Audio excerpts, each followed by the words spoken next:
Merci beaucoup.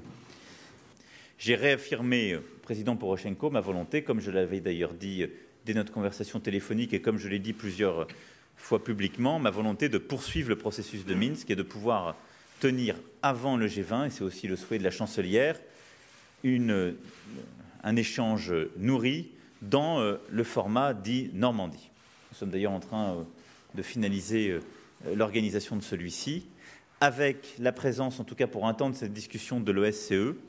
C'est ce que j'ai proposé à l'ensemble des partis. J'ai réaffirmé la position constante de la France depuis la prise de contrôle par la force de la Crimée par la Russie en mars 2014. La France demeure plus que jamais attachée à la souveraineté de l'Ukraine dans ses frontières internationalement reconnues.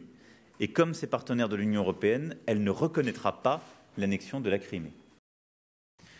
La situation dans l'Est de l'Ukraine depuis 3 ans crée une situation dramatique pour les populations civiles et un réel danger pour la sécurité de l'Ukraine, de l'Europe et, je le crois d'ailleurs, de la Russie. C'est pourquoi nous ne devons pas accepter qu'elle puisse s'installer.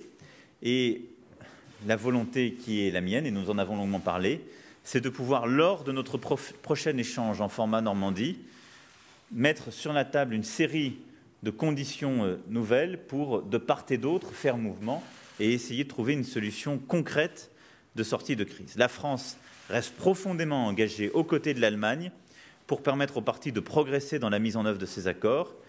Et je crois qu'on ne doit pas s'habituer ni au non-respect, ni à la non-avancée de ces accords sur place, ni au fait que nos discussions soient condamnées à ne pas aboutir.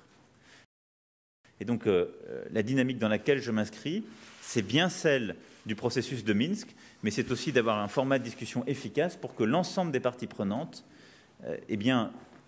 conduisent à, d'abord, un partage d'informations et une compréhension commune de la dynamique sur le terrain, d'où ma volonté d'avoir l'OSCE présente, et surtout à des résultats concrets qui marquent une dynamique d'avancée.